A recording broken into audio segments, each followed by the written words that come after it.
আসসালামু আলাইকুম, আমার চ্যানেল কুকিং বেইমিতে আপনাদের সবাইকে স্বাগতম। মিষ্টি কার না পছন্দ, আর সেগুলো যদি বাসায় খুবই অল্প সময়ের অল্প কিছু উপকরণ দিয়ে তৈরি করে নেওয়া যায় তাহলে তো কথাই নেই। আজ সেরকমই খুব সহজ এবং ভীষণ মজার 4টি মিষ্টি রেসিপি একসাথে শেয়ার করছি। তৈরি করে দেখাবো মিল্ক কেকের খুব সহজ একটি রেসিপি। নর্মালি মিল্ক কেক তৈরি করার জন্য অনেক বেশি ঝামেলা করতে হয়, বেশ অনেকখানি দুধের প্রয়োজন হয়, সেটাকে জাল করে ঘন করতে হয়, আবার অনেক বেশি ঘিয়েরও প্রয়োজন হয়। তবে আজ এসব কোনো ঝামেলা ছাড়াই খুব অল্প সময়ে অল্প কিছু উপকরণ দিয়ে আজকের এই মিল্ক কেকগুলো আমি তৈরি করব।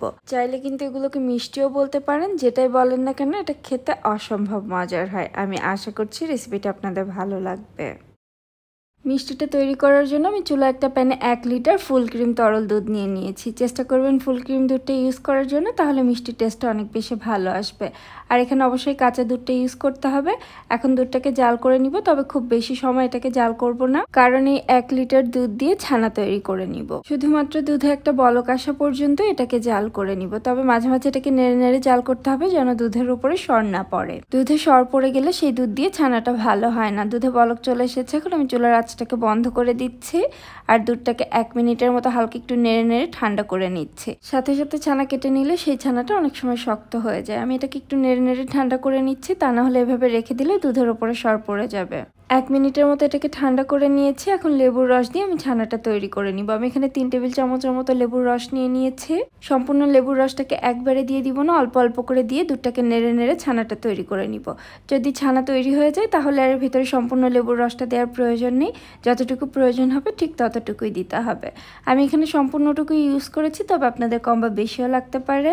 আপনারা চাইলে কিন্তু লেবুর রসের পরিবর্তে হোয়াইট ভিনেগার দিয়েও ছানাটা তৈরি করে নিতে পারেন। সেক্ষেত্রে যতটুকু হোয়াইট ভিনেগার ইউজ করবেন তার সাথে ঠিক ততটুকুই পানি ইউজ করতে হবে। দেখে নিশ্চয়ই বুঝতে পারছেন ছানা এবং পানিটা আলাদা হয়ে গিয়েছে, তার মানে ছানাটা তৈরি হয়ে গিয়েছে। এখন এটাকে গরম অবস্থায় এভাবে রেখে দেওয়া যাবে না, তাহলে ছানাটা শক্ত হয়ে যাবে। সাথে সাথে এটাকে একটা ছাঁকনিতে বা একটা পাতলা কাপড়ের উপরে ঢেলে গরম পানিটা ফেলে এটাকে ঠান্ডা পানিতে কয়েকবার ধুয়ে নিতে হবে। 2-3 বার ছানাটাকে খুব ভালোভাবে ঠান্ডা পানিতে ধুয়ে ঠান্ডা করে নেওয়ার পরে এখন এই কাপড়টা দিয়ে এটাকে খুব ভালোভাবে একটু মুড়িয়ে চিপে নিচ্ছে। যতটা সম্ভব এটাকে চিপে নিতে হবে। তারপরে এই ছাঁকনির উপরে এভাবে এটাকে রেখে দিচ্ছি 15 থেকে 20 মিনিটের জন্য, তাহলে যে এক্সট্রা পানি রয়েছে সেটা ঝরে যাবে। চাইলে এটার উপরে একটু ভারী কিছু দিয়ে রাখতে পারেন, তাহলে খুব ইজিলি পানিটা ঝরে যাবে। 20 মিনিট পরে এখন ছানাটাকে আমি একটা প্লেটে ঢেলে নিচ্ছি আর এটাকে হালকা করে একটু মুথে নিব। খুব বেশি মুথে একদম মসৃণ করে নিব না, যেহেতু মিল্ক কেক তৈরি করছি আর মিল্ক কেকটা দেখতে একটু দানাদারি হয়। এটাকে হালকা একটু মুথে নিয়েছি। এখন একটা সাইডে রেখে চুলে আবার একটা প্যান বসিয়ে নিয়েছি। এখন প্যানে দিয়ে দিচ্ছি 1/3 কাপ চিনি। আপনারা যদি মিষ্টি বেশি পছন্দ করেন তাহলে এখানে 1/2 কাপ চিনি ইউজ করতে পারেন। এখন এই চিনিটা পুরোপুরি গলে ক্যারামেল হওয়া পর্যন্ত অপেক্ষা করছি। নর্মালি পুডিং এর জন্য আমরা যেভাবে ক্যারামেল তৈরি করি ঠিক সেভাবেই তৈরি করে নিচ্ছি। নর্মালি মিল্ক কেকের যে কালারটা হয় সেটা আসলে দুধটাকে একদম ঘন করে জাল করে সেই কালারটা নিয়ে আসা হয়। তবে আজ যেহেতু ওসব কোনো ঝামেলায় যাচ্ছি না, সেজন্য এই ক্যারামেলটা তৈরি করে নিয়েছি। দেখে নিশ্চয়ই বুঝতে পারছেন সম্পূর্ণ চিনিটা গলে খুব সুন্দর একটা কালার চলে এসেছে। তবে খেয়াল রাখতে হবে চুলার আঁচটাকে খুব বেশি বাড়িয়ে ক্যারামেলটাকে একদম ডিপ কালার করে ফেলা যাবে না, তাহলে কিন্তু ক্যারামেলটা খেতে তিতা লাগবে। যখন এরকম সুন্দর একটা কালার চলে এসেছে আমি চুলার আঁচটাকে বন্ধ করে দিয়েছি। আর এ পর্যায়ে এখানে নিয়ে নিয়েছি 1 কাপ তরল দুধ। দুধটা আগে থেকেই জাল করা ছিল, এখন রুম টেম্পারেচারে আছে। এখন এই দুধটাকে ক্যারামেলের মধ্যে অল্প অল্প করে দিয়ে এটাকে খুব ভালোভাবে মিশিয়ে নিব। এ পর্যায়ে তাড়াহুড়া করা যাবে না, একটু আস্তে আস্তে এটাকে মিশিয়ে নিতে হবে। আর এ পর্যায়ে যদি দুধটা খুব বেশি ঠান্ডা হয়ে যায় তাহলে সেটাকে আবারও হালকা একটু গরম করে নিতে পারেন। সম্পূর্ণ ক্যারামেলটা গলে এটাতে খুব সুন্দর একটা কালার চলে এসেছে। এ পর্যায়ে চুলার আঁচটাকে জ্বালিয়ে মিডিয়াম লো করে নিচ্ছে। এখন এর সাথে দিয়ে দিচ্ছি 1/2 কাপ গুঁড়া দুধ। যে কোনো ব্র্যান্ডের গুঁড়া দুধ এখানে ইউজ করতে পারবেন। গুঁড়া দুধটাকে অল্প অল্প করে দিয়ে ভালোভাবে মিশিয়ে নিয়েছি। খেয়াল রাখতে হবে যেন এটা দলা পেকে না যায়। গুঁড়া দুধটা যখন ভালোভাবে মিশে গিয়েছে এখন আগে থেকে তৈরি করে মুথে রাখা ছানাগুলো দিয়ে দিচ্ছি। সম্পূর্ণ ছানাটা দেওয়ার পরে এখন এটাকে খুব ভালোভাবে নেড়ে নেড়ে মিশিয়ে নিতে হবে। একটু সময় নিয়ে এই কাজটা করতে হবে। স্প্যাচুলা দিয়ে এটাকে খুব ভালোভাবে মিশিয়ে মিশিয়ে নেড়ে জাল করতে হবে। কিছুক্ষণ মেশাতে মেশাতে দেখবেন ছানাটা খুব ভালোভাবে মিশে গিয়েছে, তবে এটার মধ্যে একটা দানা দানা ভাব থাকবে। আর মিল্ক কেক তৈরি করার জন্য কিন্তু আমরা 2-3 লিটার দুধকে জাল করে একদম ঘন করে ফেলি। সেসব ঝামেলা না করেই মজার এই মিল্ক কেকটা এইভাবে আমরা অল্প সময়ে তৈরি করে নিতে পারি। যখন এই দুধের মিশ্রণটা অনেকটা এরকম ঘন হয়ে এসেছে, পর্যায়ে দিয়ে দিচ্ছি খুব সামান্য একটু এলাচের গুঁড়া। হাতের কাছে না থাকলে একটা এলাচ থেতো করে ইউজ করতে পারেন ফ্লেভারের জন্য। আর মাত্র 1 চা চামচ দিয়ে দিয়েছে ঘি। ঘি দিলে কিন্তু এটাতে খুব সুন্দর একটা সুঘ্রাণ আসবে। এখন এই সবকিছুকে আবারও ভালোভাবে মিশিয়ে এটাকে জাল করে নিচ্ছি। আর খেয়াল রাখতে হবে এটাকে মোটামুটি অনবরত নেড়ে নেড়ে জাল করতে হবে। আর মিল্ক কেক তৈরির পুরো টাইমটাতেই কিন্তু চুলার আঁচটাকে খুব বেশি বাড়িয়ে তৈরি করা যাবে না, মিডিয়ামে রেখে তৈরি করতে হবে। যখন দেখবেন এই মিশ্রণটা এরকম ঘন হয়ে প্যানের গা ছাড়তে শুরু করেছে, তখন বুঝতে হবে এটা তৈরি হয়ে এসেছে। এখন এটাকে চুলা থেকে নামিয়ে নিচ্ছে। আর যে পাত্রে সেট করব সে পাত্রে আমি কিছুটা ঘি লাগিয়ে নিয়েছি। আপনারা আপনাদের পছন্দ মতো যে কোনো পাত্রে এটাকে সেট করে নিতে পারেন, তবে হালকা একটু ঘি লাগিয়ে নেবেন, তাহলে এটা খুব ইজিলি উঠে আসবে। এখন সম্পূর্ণ মিল্ক কেকের মিশ্রণটাকে এই পাত্রে ঢেলে নিচ্ছি। আর এটার ওপরটা স্প্যাচুলা দিয়ে সমান করে নিব। যতটা সম্ভব আমি এটাকে সমান করে নিয়েছি। এখন 2 ঘন্টার জন্য এটাকে এভাবে রেখে দিব, তাহলে এটা পুরোপুরি সেট হয়ে যাবে।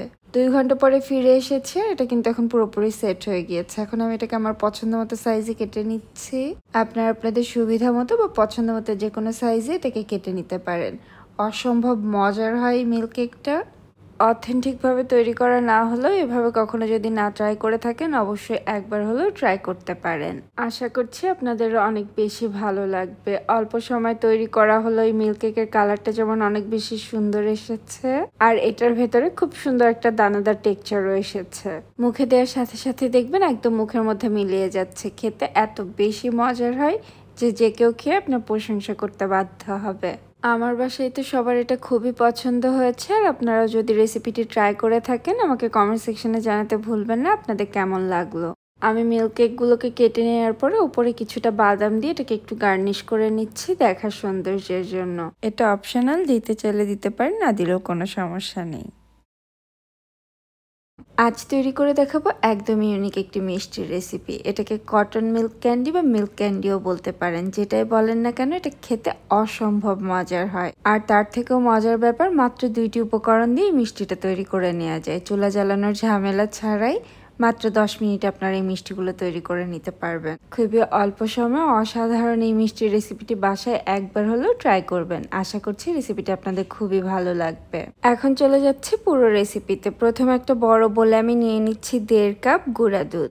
যে কোনো ব্র্যান্ডের গুঁড়া দুধই আপনারা এখানে ইউজ করতে পারবেন। আমি এখানে 1.5 কাপ গুঁড়া দুধ নিয়েছি। আপনারা চাইলে শুধুমাত্র 1/2 কাপ দিয়েও তৈরি করতে পারেন, বা চাইলে বেশি করেও তৈরি করে রাখতে পারেন। কেননা এই মিষ্টিটা বেশি করে তৈরি করে কিন্তু আপনারা নর্মাল ফ্রিজে রেখে বেশ কিছুদিন সংরক্ষণ করে খেতে পারবেন। এখন এর সাথে দিয়ে দিচ্ছি কনডেন্স মিল্ক। প্রথমে আমি 3 টেবিল চামচ কনডেন্স মিল্ক দিচ্ছি। কনডেন্স মিল্কের পরিমাণটা মাখতে মাখতে আসলে বুঝে নিতে হবে। আমি মেখে বলে দিচ্ছি আমার কতটুকু প্রয়োজন হয়েছে। আপনারা গুঁড়া দুধের পরিমাণ কমিয়ে বাড়িয়ে নিলে কনডেন্স মিল্কের পরিমাণটাও কমিয়ে বাড়িয়ে নিতে হবে। আর এই কনডেন্স মিল্কটা কিন্তু খুব সহজে আপনারা বাড়িতেও তৈরি করে নিতে পারবেন। সেটার একটা রেসিপি আমার চ্যানেলে আছে, চাইলে দেখে নিতে পারবেন। লিংক ডেসক্রিপশন বক্সে দেয়া থাকবে। প্রথমে স্প্যাচুলা দিয়ে ভালোভাবে একটু মিশিয়ে নিয়েছি। এখন হাত দিয়ে খুব ভালোভাবে মেখে একটা ডোয়ের মতো তৈরি করে নিচ্ছি। খুব সহজে অল্প অল্প করে কনডেন্স মিল্ক দিয়ে ডোটা তৈরি করে নেওয়া যায়। আর এই ডোটা তৈরি করার জন্য আর অন্য কোনো কিছুরই প্রয়োজন নেই। শুধুমাত্র এই 2টি উপকরণ দিয়ে কিন্তু এই অসাধারণ মিষ্টিটা তৈরি করে নেওয়া যায়। ভালোভাবে মেখে একটা ডোয়ের মতো তৈরি করে নিয়েছি। আর এখানে আমার টোটাল 6.5 টেবিল চামচের মতো কনডেন্স মিল্ক লেগেছে। দেখে নিশ্চয়ই বুঝতে পারছেন ডোটা বেশ স্টিকি হয়েছে। এখন এখান থেকে ছোট ছোট পোর্শন নিয়ে আমি বলের মতো তৈরি করে নিব। আর মিষ্টির ডোটা এরকম স্টিকি হতে হবে, তা না হলে মসৃণ করে বলগুলো তৈরি করে নেওয়া যাবে না। আমার হাত দেখে মনে হতে পারে আমি হাতে কিছুটা ঘি বা তেল লাগিয়ে নিয়েছি। আমি কিন্তু হাতে কিছুই লাগাইনি, যেহেতু এটা গুঁড়া দুধের মিষ্টি। মাখতে মাখতেই দেখবেন গুঁড়া দুধ থেকে বেশ খানিকটা এরকম তেলের মতো ছাড়তে শুরু করেছে। কোনো রকম চুলা জ্বালানোর ঝামেলা ছাড়াই মাত্র 2টি উপকরণ দিয়ে এত মজার মিষ্টি তৈরি করা যায়, সেটা আপনার বাড়িতে আসলে তৈরি না করলে বুঝতেই পারবেন না। আপনারা যদি একবারে বেশি করে তৈরি করতে না চান, খুবই অল্প পরিমাণে গুঁড়া দুধের সাথে কনডেন্স মিল্ক মিশিয়ে অল্প করে তৈরি করেও দেখতে পারেন এটা খেতে কতটা মজার হয়। এই তো একইভাবে আমি সবগুলো মিষ্টি তৈরি করে নিয়েছি। আর এই মিষ্টিগুলো কিন্তু আপনারা আপনাদের পছন্দ মতো সাইজে ছোট বড় যে কোনোভাবে তৈরি করতে পারেন। এই মিল্ক ক্যান্ডিগুলো আমার বাসায় তো সবার খুবই পছন্দ। আর আপনারা যদি রেসিপিটি এভাবে একবার ট্রাই করে থাকেন, আমাকে কমেন্ট সেকশনে জানাতে ভুলবেন না আপনাদের কেমন লাগলো। এখন তৈরি করে দেখাবো দুধের মালাই সন্দেশ। অসাধারণ মজার একটি মিষ্টি। বাসায় যদি এভাবে একবার মিষ্টিটা তৈরি করেন, দোকানের কেনা মিষ্টির কথা ভুলে যাবেন। বাসায় বারবার এই মিষ্টিটা তৈরি করে খেতে বাধ্য হবেন, এটা খেতে এতটাই মজার হয়। আর মিষ্টিটা কাউকে তৈরি করে খাওয়ালে সে আপনার প্রশংসা করতে বাধ্য হবে। আমি অনেক সহজভাবে দেখানোর চেষ্টা করেছি। আশা করছি আমার আজকের এই সহজ এবং মজার মিষ্টি রেসিপিটি আপনাদের খুবই ভালো লাগবে। প্রথমে দুধের ছানা তৈরি করে নিব, সেজন্য চুলায় এখানে একটা প্যানে নিয়ে নিয়েছি 1 লিটার তরল দুধ। দুধটা কিন্তু কাঁচা দুধ, এখন এটাকে জাল করে নিব। আর দুধের ছানা তৈরি করার জন্য দুধটাকে খুব বেশিক্ষণ জাল করতে হবে না। দুধে 1-2টা বলক আসলেই চুলার জালটা বন্ধ করে দিতে হবে। তবে চেষ্টা করবেন ফুল ক্রিম দুধটা ইউজ করার জন্য, তাহলে ছানাটা অনেক বেশি ভালো হবে। আর আমি এটাকে একটু নেড়ে নেড়ে জাল করে নিচ্ছি যেন দুধের উপরে সর না পড়ে। দুধের উপরে সর পড়লে ছানাটা খুব একটা ভালো হয় না, সেজন্য চেষ্টা করবেন একটু নেড়ে নেড়ে জাল করার জন্য। দুধে কিন্তু বলক চলে এসেছে, এটাতে 2-3টা বলক আসার পরে আমি চুলাটাকে বন্ধ করে নিয়েছি। আর এটাকে একটু নেড়ে নেড়ে ঠান্ডা করে নিচ্ছি 1-1.5 মিনিটের মতো। হালকা একটু ঠান্ডা করে ছানাটা তৈরি করলে কিন্তু ছানাটা অনেক বেশি সফট হয়। দুধের ছানা তৈরি করার জন্য আমি এখানে হোয়াইট ভিনেগার ইউজ করছি। 1/2 কাপের মতো পানির সাথে 4 চা চামচ হোয়াইট ভিনেগার মিশিয়ে নিয়েছি। সেটা এখন অল্প অল্প করে দিয়ে আমি দুধের সাথে দিয়ে নিচ্ছি আর ছানাটা তৈরি করে নিচ্ছি। আপনারা চাইলে কিন্তু লেবুর রস দিয়ে ছানাটা তৈরি করতে পারেন। সেক্ষেত্রে লেবুর রসের সাথে পানি মিশিয়ে নেওয়ার কোনো প্রয়োজন নেই। 2-3 চামচ লেবুর রস দিলেই কিন্তু দুধের ছানাটা তৈরি হয়ে যাবে। দেখে নিশ্চয়ই বুঝতে পারছেন ছানার পানিটা কিন্তু এখন আলাদা হতে শুরু করেছে। যখন এভাবে ছানার পানিটা পুরোপুরি আলাদা হয়ে যাবে, সাথে সাথে এটাকে ছাঁকনিতে ছেঁকে নিতে হবে। গরম পানির মধ্যে রেখে দিলে ছানাটা শক্ত হয়ে যায়। আমি একটা চালনির ওপরে এখানে একটা পাতলা কাপড় নিয়ে নিয়েছি আর এটাকে ঢেলে নেওয়ার সাথে সাথে নর্মাল পানি দিয়ে খুব ভালোভাবে 2-3 বার ধুয়ে ছানাটাকে ঠান্ডা করে নিতে হবে।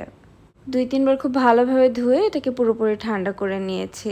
এখন এই কাপড়টাকে উঠিয়ে এটাকে খুব ভালোভাবে একটু চিপে নিচ্ছি যেন এটার ভেতরে এক্সট্রা পানি রয়ে না যায়। পানিটাকে ভালোভাবে হাত দিয়ে একটু চিপে নেওয়ার পরে এটাকে আধা ঘন্টা থেকে 1 ঘন্টার জন্য একটা ভারী কিছু দিয়ে একটু চাপা দিয়ে রেখে দিতে হবে যেন এটার ভেতরে যে এক্সট্রা পানিটা রয়েছে সেটা পুরোপুরি বের হয়ে যায়। বা চাইলে কিন্তু আপনারা কোথাও একটু ঝুলিয়েও রাখতে পারেন, এতেও পানিটা বের হয়ে যাবে। ছানার পানিটা ঝরতে রেখে এখন চুলায় আমি আবার একটা প্যান বসিয়ে নিয়েছি আর নিয়ে নিচ্ছি 1 কাপের একটুখানি বেশি তরল দুধ। 1/4 কাপের মতো দুধ আছে এখানে। এটা কাঁচা দুধ, আপনারা চাইলে জাল করা দুধ ইউজ করতে পারেন। আর আমি এখানে ফুল ক্রিম দুধটা ইউজ করেছি। ফুল ক্রিম দুধটা ইউজ করলে মিষ্টির স্বাদটা অনেক বেশি ভালো আসবে। এখন এটাকে খুব ভালোভাবে জাল করে নিব যেহেতু কাঁচা দুধ। এখন চুলার আঁচটাকে মোটামুটি হাইতে রেখে দুধটাকে জাল করে বেশ খানিকটা ঘন করে নিব। মোটামুটি যতটুকু দুধ নিয়েছি তার অর্ধেক পরিমাণ শুকিয়ে নিতে হবে। আর দুধটা জাল করতে করতে উপরে যে সরটা পড়বে সেই সরটাকেও মিশিয়ে মিশিয়ে জাল করতে হবে। দুধটা ঘন হতে হতে এর মাঝে আমি যে ছানাটাকে পানি ঝরতে রেখে দিয়েছিলাম সেটা 20-25 মিনিট হয়ে গিয়েছে। এখন এটাকে আমি হাত দিয়ে কিছুটা মুথে নিব। তবে খুব বেশি সময় মুথে নিতে হবে না, 2-3 মিনিট মুথে নিলে দেখবেন এটা বেশ খানিকটা সফট হয়ে আসবে। এই তো ছানাটা মুথে নেওয়া হয়ে গিয়েছে আর এর মাঝে দুধটাও অনেকটাই ঘন হয়ে এসেছে। দেখে নিশ্চয়ই বুঝতে পারছেন দুধে কতটা মালাইও জমেছে। এখন এর সাথে দিয়ে দিচ্ছি 3 টেবিল চামচ চিনি। যেহেতু ছানার মিষ্টি তৈরি করছি, মিষ্টির পরিমাণটা একটু কমই রেখেছি। ছানার মিষ্টিতে খুব বেশি মিষ্টি হলে সেটা খেতেও ভালো লাগে না, তবে আপনারা চাইলে কিন্তু মিষ্টির পরিমাণটা কমিয়ে বাড়িয়ে নিতে পারবেন। চিনি দিয়ে এটাকে ভালোভাবে মিশিয়ে নিচ্ছে আর এখানে নিয়ে নিয়েছি 1/3 কাপ গুঁড়া দুধ। যে কোনো ব্র্যান্ডের গুঁড়া দুধই এখানে ইউজ করতে পারবেন। আর গুঁড়া দুধ দেওয়ার পরে কিন্তু আমি চুলার আঁচটাকে মোটামুটি একদম লো করে নিয়েছি। লোতে রেখে গুঁড়া দুধটাকে খুব ভালোভাবে মিশিয়ে নিচ্ছি। গুঁড়া দুধটা যখন খুব ভালোভাবে মিশে গিয়েছে এখন দিয়ে দিচ্ছি মুথে রাখা ছানা। এখন স্প্যাচুলার সাহায্যে এটাকে খুব ভালোভাবে নেড়ে নেড়ে মিশিয়ে নিতে হবে। যেহেতু ছানাটাকে আগে থেকে মুথে নিয়েছে, দেখবেন কিছুক্ষণ নাড়তে নাড়তে এটা খুব ইজিলি মিশে যাবে। চুলার আঁচটাকে খুব বেশি বাড়িয়ে কাজটা করা যাবে না, চুলার আঁচটাকে একটু কমিয়ে রেখে ছানাটাকে ভালোভাবে মিশিয়ে নিতে হবে। সবকিছু একসাথে খুব ভালোভাবে মিশে গিয়েছে। এ পর্যায়ে চুলার আঁচটাকে মিডিয়াম করে নিয়েছি আর এখানে দিয়ে দিচ্ছি 3 টেবিল চামচ মালাই। দুধের ওপরে যে সরটা জমে আমি 2-3 দিনের সর উঠিয়ে রেখেছিলাম সেটা দিয়ে দিচ্ছি। মালাইটা অবশ্যই দেওয়ার চেষ্টা করবেন, যেহেতু মালাই সন্দেশ এটার টেস্ট কিন্তু অনেক গুণে বাড়িয়ে দিবে। তবে হাতের কাছে না থাকলে স্কিপও করতে পারেন। আর এ পর্যায়ে এটাকে মোটামুটি অনবরত একটু নেড়ে নেড়ে জাল করতে হবে। খেয়াল রাখতে হবে কোনোভাবে যেন নিচে ধরে না যায়। যখন এটা এরকম বেশ খানিকটা ঘন হয়ে এসেছে, এখন এর সাথে দিয়ে দিচ্ছি খুব সামান্য একটু এলাচের গুঁড়া। এটা ফ্লেভারের জন্য ইউজ করছি। হাতের কাছে এলাচের গুঁড়া না থাকলে একটা এলাচ থেতো করে ইউজ করতে পারেন। আর দিয়ে দিচ্ছি 1 চা চামচ ঘি। ঘি দিলে কিন্তু এটাতে দারুণ একটা ফ্লেভার আসবে আর খুব সহজে এটা প্যানের গাও ছাড়তে শুরু করবে। আমি এটাকে অনবরত এভাবে নেড়ে নেড়েই জাল করে নিচ্ছি। দেখে নিশ্চয়ই বুঝতে পারছেন এটা কিন্তু অনেকটাই ঘন হয়ে এসেছে আর এটা প্যানের গাও ছাড়তে শুরু করেছে। তবে এটাকে খুব বেশি সময় জাল করে একদম ড্রাই করে ফেলা যাবে না, তাহলে কিন্তু ছানার মিষ্টিটা খেতে ভালো লাগবে না। যখন দেখবেন এরকম কিছুটা সফট রয়ে গিয়েছে তখন এটাকে চুলা থেকে নামিয়ে নিতে হবে। আমি এখন এটাকে চুলা থেকে নামিয়ে নিচ্ছি। এখন অন্য একটা পাত্রে ঢেলে এই মিশ্রণটাকে কিছুটা ঠান্ডা করে নিব। পুরোপুরি ঠান্ডা করব না, হাত দিয়ে ধরা যায় এমন গরম অবস্থাতে এটাকে খুব ভালোভাবে আবারও মুথে নিতে হবে। একদম মসৃণ মিষ্টি তৈরি করব না, তবে আপনারা যদি একদম মসৃণ তৈরি করতে চান এই মিশ্রণটাকে একদম মসৃণ করে মুথে নিতে হবে। আমি এটাকে 2-3 মিনিটের মতো মুথে নিয়েছি, বেশ খানিকটা সফট হয়ে এসেছে। এখন এখান থেকে আমি কিছুটা পোর্শন নিয়ে মিষ্টি শেপ বা সন্দেশের শেপে তৈরি করে নিব। কিছুটা পোর্শন নিয়ে প্রথমে হাত দিয়ে এটাকে গোল করে নিচ্ছি, তারপরে হালকা একটু চ্যাপ্টা শেপ দিয়ে নিব। আপনারা আপনাদের পছন্দ মতো অন্য যে কোনো শেপেও কিন্তু এটা তৈরি করে নিতে পারবেন। এই তো একটা মালাই সন্দেশ কিন্তু তৈরি হয়ে গিয়েছে। এখন একইভাবে বাকি সবগুলো তৈরি করে নিব। আর আমি এখানে যে পরিমাণ মিষ্টি তৈরি করেছি সেটা দিয়ে আমি বেশ বড় সাইজের 11টা মিষ্টি তৈরি করতে পেরেছি। তবে আপনারা আপনাদের সুবিধা মতো মিষ্টির পরিমাণটি কিন্তু কমিয়ে বাড়িয়ে তৈরি করে নিতে পারবেন। আপনারা কখনো যদি এইভাবে মিষ্টিটা তৈরি না করে থাকেন অবশ্যই রেসিপিটি একবার হলেও ট্রাই করবেন। আশা করছি সবার অনেক বেশি ভালো লাগবে। সবগুলো মিষ্টি তৈরি করে নেওয়ার পরে আমি উপরে ডেকোরেশন করার জন্য কিছুটা পেস্তা বাদাম আর একটুখানি স্যাফরান বা জাফরান দিয়ে নিচ্ছি। এটা কিন্তু টোটালি অপশনাল। মজার এই মিষ্টির রেসিপিটি যদি আপনারা বাড়িতে ট্রাই করে থাকেন আমাকে কমেন্ট সেকশনে জানাতে ভুলবেন না আপনাদের কেমন লাগলো। আর কি ধরনের রেসিপি আমার চ্যানেলে আপনারা দেখতে চান সেটাও কমেন্ট করে জানাতে পারেন। আর আমার রেসিপিটি যদি কোথাও একটুখানিও ভালো লেগে থাকে আমার চ্যানেলটি সাবস্ক্রাইব করে রাখবেন এবং পাশে থাকা বেল বাটনটি অন করে রাখতে পারেন, তাহলে আমি নতুন ভিডিও আপলোড করার সাথে সাথে সবার আগে আপনার কাছে নোটিফিকেশন চলে যাবে। আজ তৈরি করে দেখাবো ভীষণ মজার এবং খুব সহজ একটি মিষ্টির রেসিপি। খুবই অল্প কিছু উপকরণ দিয়ে মিষ্টিটা তৈরি করে নেওয়া যায় আর মিষ্টিটা দেখতে যেমন সুন্দর খেতেও কিন্তু অসাধারণ হয়। এভাবে বাসায় যখন মিষ্টিটা তৈরি করবেন যে কেউ দেখে ভাববে এটা আপনারা দোকান থেকে কিনে নিয়ে এসেছেন। আর একবার যে খাবে সে তো খেয়ে আপনার প্রশংসা করতে বাধ্য হবে। আমি আশা করছি আমার আজকের এই সহজ রেসিপিটিও আপনাদের ভালো লাগবে। এখন কথা না বাড়িয়ে পুরো রেসিপিতে চলে যাচ্ছি। প্রথমে চুলায় একটা প্যান বসিয়ে নিয়েছি, নিয়ে নিচ্ছি 1/2 কাপ তরল দুধ। দুধটা আগে থেকে জাল করা ছিল, এখন রুম টেম্পারেচারে আছে। এর সাথে দিয়ে দিচ্ছি 1/4 কাপ চিনি। মিষ্টিটা চাইলে কিছুটা কমিয়ে বাড়িয়ে এখানে ইউজ করতে পারবেন। এখন চিনিটাকে খুব ভালোভাবে মিশিয়ে নিচ্ছে। চিনিটা যখন ভালোভাবে মিশে গিয়েছে এর সাথে দিয়ে দিচ্ছি 1 কাপ এবং 1/4 কাপ গুঁড়া দুধ। গুঁড়া দুধের পরিমাণটাও চাইলে কিছুটা কমিয়ে বাড়িয়ে ইউজ করতে পারবেন। আমি এখানে ফুল ক্রিম গুঁড়া দুধটা ইউজ করেছি। আপনারা যে কোনো ব্র্যান্ডের গুঁড়া দুধই ইউজ করতে পারবেন। এতক্ষণ আমি চুলার জালটাকে জ্বালিয়ে নিইনি, এখন চুলার জালটাকে জ্বালিয়ে নিচ্ছি আর চুলার আঁচটাকে মিডিয়ামে রেখে এটাকে অনবরত নেড়ে নেড়ে জাল করে নিব। মিশ্রণটা বেশ খানিকটা ঘন হয়ে এসেছে, এ পর্যায়ে দিয়ে দিচ্ছি 1.5 চা চামচের মতো বাটার। তবে আপনারা চাইলে কিন্তু বাটারের পরিবর্তে এখানে ঘি ইউজ করতে পারেন। বাটার দিয়ে এটাকে খুব ভালোভাবে নেড়ে মিশিয়ে নিয়ে জাল করে নিচ্ছে। আর দেখেই নিশ্চয়ই বুঝতে পারছেন কত দ্রুত এটা ঘন হয়ে যাচ্ছে। যেহেতু খুব দ্রুত এই মিশ্রণটা ঘন হয়ে যাচ্ছে চুলার আঁচটাকে খুব বেশি বাড়িয়ে রাখা যাবে না, মোটামুটি অনবরত নেড়ে নেড়ে জাল করতে হবে। যখন এই মিশ্রণটা পুরোপুরি ঘন হয়ে প্যানের গায়ে ভেবে ছেড়ে দিবে তখন বুঝতে হবে এটা তৈরি হয়ে গিয়েছে। এই মিশ্রণটাকে এখন আমি চুলা থেকে নামিয়ে নিচ্ছি আর কিছুটা ঠান্ডা করে নিব। এটাকে পুরোপুরি ঠান্ডা করার প্রয়োজন নেই। যখন দেখবেন কিছুটা ঠান্ডা হয়ে এসেছে, হাত দিয়ে খুব ইজিলি ধরা যাচ্ছে, তখন এটাকে খুব হালকা করে একটু মুথে সফট করে নিয়েছি। তারপর এটাকে 2টা ভাগে ভাগ করে নিচ্ছি। তবে 2টা ভাগ সমান করে করব না, একটা একটু বড় করে করেছি এবং একটা একটু ছোট। ছোট ভাগটাকে একটা সাইডে রেখে দিয়েছি আর বড় যে ভাগটা করেছি সেটার সাথে কিছুটা বাদাম দিয়ে নিচ্ছি আর কিছুটা খেজুর। আমি এখানে 2টা খেজুর ছোট ছোট পিস করে কেটে নিয়েছি, আশা করছি দেখেই বুঝতে পারছেন। আর বাদামটাকে আমি ছোট ছোট করে কেটে নিয়েছি। আমি এখানে পেস্তা বাদাম ইউজ করেছি, তবে আপনারা চাইলে কিন্তু এখানে কাজু বা অন্য যে কোনো বাদাম ইউজ করতে পারেন। আবার যদি খেজুর ইউজ করতে না চান সেক্ষেত্রে অন্য যে কোনো 2-3টা বাদাম ইউজ করতে পারেন। খেজুর এবং বাদাম ইউজ করলে মিষ্টিটা দেখতে যেমন অনেক বেশি সুন্দর লাগে আর খেতে কিন্তু তার থেকেও অনেক বেশি মজার এবং এটা অনেক বেশি স্বাস্থ্যকর হয়ে যায়। খেজুর এবং বাদাম গুঁড়া দুধের এই ডোয়ের সাথে খুব ভালোভাবে মিশিয়ে নিয়েছি। এখন এটাকে রোল করে নিব। আপনারা চাইলে গোল করে মিষ্টিটা তৈরি করতে পারেন, তবে আমি একটু চারকোনা শেপে মিষ্টিটা তৈরি করব দেখে এই ডোটাকে চারকোনা শেপ দিয়ে নিচ্ছি। খুব ইজিলি কিন্তু এটাকে চারকোনা শেপে তৈরি করে নেওয়া যায়। এই তো আমি তৈরি করে নিয়েছি। এখন এটাকে একটা সাইডে রেখে দিচ্ছি, আর ছোটো যে ডোটাকে আলাদা রেখে দিয়েছিলাম সেটা নিয়ে এখন সেটাকে খুব ভালোভাবে বেলে নিব। আমি এখানে একটা প্লাস্টিক র্যাপের উপর এটাকে বেলে নিচ্ছি। হাতের কাছে প্লাস্টিক র্যাপটা না থাকলে চাইলে প্লাস্টিক ব্যাগের উপরে এটাকে বেলে নেওয়া যায়। এটাকে রুটির মতো একদম পাতলা করে বেলবো না, একটু মোটা করে পরোটার মতো বেলে নিয়েছি। আর যেহেতু মিষ্টিটা চারকোনা শেপে তৈরি করবো, এটাকে চারকোনা শেপে বেলে নিয়েছি। এখন মিষ্টির মাঝের যে অংশটাকে আমি রেডি করে রেখে দিয়েছিলাম সেটাকে এখন এই রুটির উপরে বসিয়ে এটাকে খুব ভালোভাবে মুড়িয়ে নিতে হবে। খুব ইজিলি কিন্তু এটাকে মুড়িয়ে নেওয়া যাবে। আমি এটাকে মুড়িয়ে কোনাগুলোকে হাত দিয়ে একটু চেপে চেপে লাগিয়ে নিয়েছি, খুব ইজিলি লেগে গিয়েছে। তারপরে হাত দিয়ে একটু চ্যাপটা করে শেপ দিয়ে চারকোনা শেপ দিয়ে নিয়েছি।